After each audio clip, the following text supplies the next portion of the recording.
Welcome back. We're going to discuss Europe and the Great Depression in this session. We'll probably take a couple of short lectures to do this. I suppose the best context for this is simply capitalism or the market economy. It runs into the ditch here in the 1930s. This will have a worldwide impact. We'll try to focus on Western Europe here. Number of significances: the worst economic disaster in the modern era. Second significance, this Great Depression is going to provoke governments to become more involved in their national economies, depending on which side you're on, interference or participation. Significance demonstrates the interconnectedness of the world economy, the linkage between the great powers and those colonized areas of the world. Another significance, the Great Depression is going to transform people's outlooks. It makes visible the suffering, the unemployment, the despair that, much of this has already been there, just much less visible. Now, as we move into the 30s, we have the rise of national media, increasing governmental participation. So the misery at the bottom of the capitalist system becomes more visible. Causes of the Great Depression. Well, it begins in the United States and then moves to Western Europe, then into the rest of the world. There are a number of economic weaknesses in the 1920s after the Great War. There's a surplus of agriculture, for instance, and of course a surplus causes values to drop. So farm prices drop. This makes it harder to pay the mortgage. There's a surplus of industrial goods. Again, you have too much of something. What happens to the price? It falls.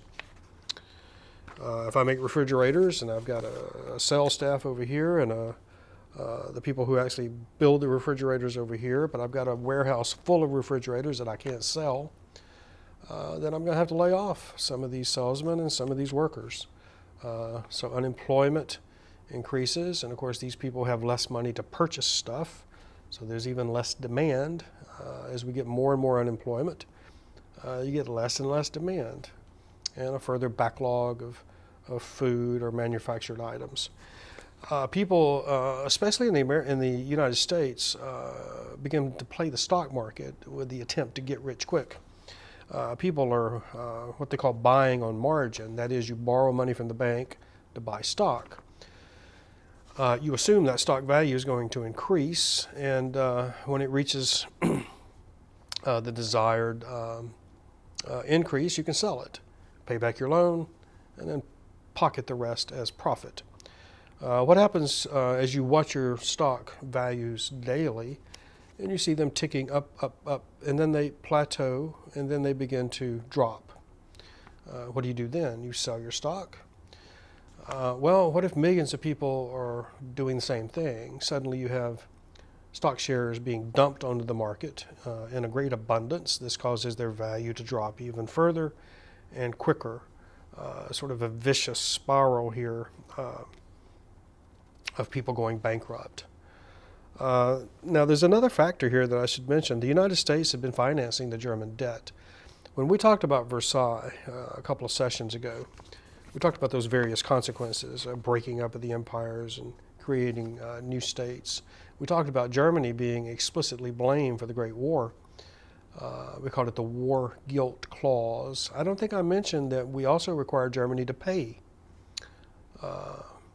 reparations to repair Western Europe, which she had broken during the war. The United States finances this. Germany is broken in revolution at the end of the Great War. She has no money to pay anybody anything. So the U.S. finances these reparation payments. After the crash, the United States banks will begin to withdraw from Germany and will begin to stop financing the German debt. Let's talk about Germany in particular for a moment. U.S. capital flees the country after the crash. German banks collapse. There's runaway inflation. That is, the money in your pocket's not worth what it was yesterday. I remember seeing a famous photograph of a German gentleman. He's walking down the street. He has a wheelbarrow that he's pushing, and it's full of Deutschmarks, German currency. I don't know if he can buy a beer or a loaf of bread with that wheelbarrow load of Deutschmarks, but it indicates the worthlessness of the money. It simply has lost its value. in this runaway inflation. So Germany defaults on its reparation payments. And then, of course, the United Kingdom and France, they default on the debts they owe the United States as a result of the war. So again, a vicious, destructive spiral.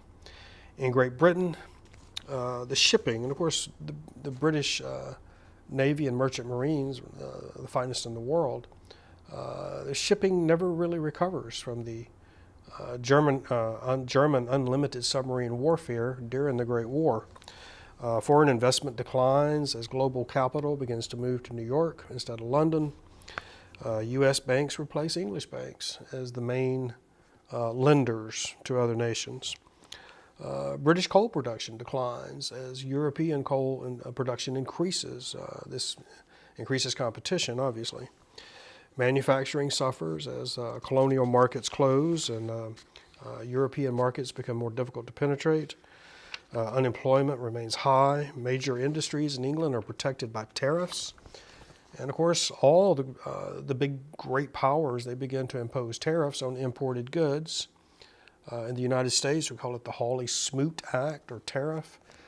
These tariffs are designed to create to impose an artificial tax upon imports. Hopefully, this will generate domestic manufacturing. What it does quite often is simply inhibit trade, since everyone imposes tariffs on imports. Let's cross the channel again. Go back to France. In France, the economic situation was generally good in the 1920s because the French government is busily rebuilding their country, which had been badly damaged as a result of the war. France is forced to industrialize, or rather to modernize, its industrial plant because of this. France, of course, keeps receiving and demanding reparation payments from Germany to help finance the rebuilding. And we will see, obviously German banks are going to go bankrupt. France received or took German territories in the West. At the end of the Great War, the Versailles Treaty awarded France the Saar and other parts of Western Germany. These are industrial, productive areas. Now, France after the crash, well, international tourism is going to decline. That accounts for a lot of money spent in France. There are less demand for French consumer goods. And think about what people buy from France. Generally, luxury items, French fashion, French furs, French perfume, French cognac, French champagne. When you think of France, you think of luxury items, and the demand for these things are going down. In France, you have a series of short-lived, ineffective governments unable to deal with this spiraling economic disaster. Less demand creates more unemployment. More unemployment means that there are more people who can't buy stuff, which contributes to even fewer or less demand, just compounded over and over. The more people you lay off, the more people you have that aren't purchasing. And if we aren't purchasing, there's no need to make more stuff to sell if we can't sell what we already have. Let's cross the channel again, go back to England. Here we see pressure from the workers. You see strikes and public demonstrations. Now you see demonstrations in the streets, and the police and the urban crowd are fighting with each other. Social unease, potential revolution. It seems like society is on the brink. There's a general strike in 1926. It shuts the country down. The British people protest over what the government calls its means tax. In other words, the means test. What they're doing here is trying to establish some criteria by which the government can determine how much unemployment relief you deserve.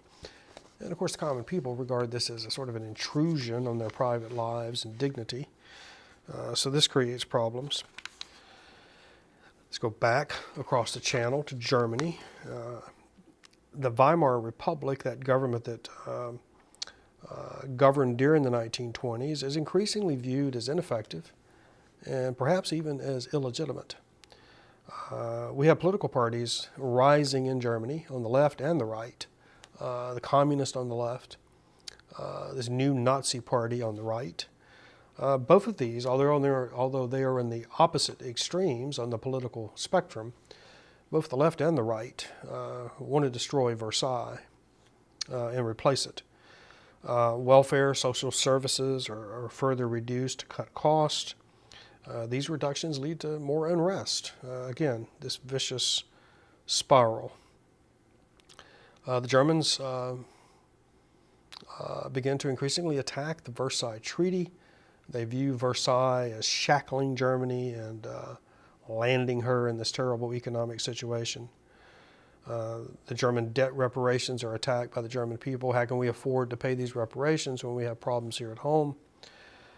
More strikes, more protests. Increasingly, the governments are having trouble maintaining order. Let's go back to France for a moment. The government here, unable to effectively deal with the economic crisis. Parties of the left and the right both demand action. Everybody wants a solution, but nobody really has a solution. Again, demonstration, protest, riots, street actions. In France, Prime Minister Daladier will resign as a result of these of this social unrest. So I'm going to stop there and give you a little break, and then we'll come back and finish this discussion on the Great Depression in Europe.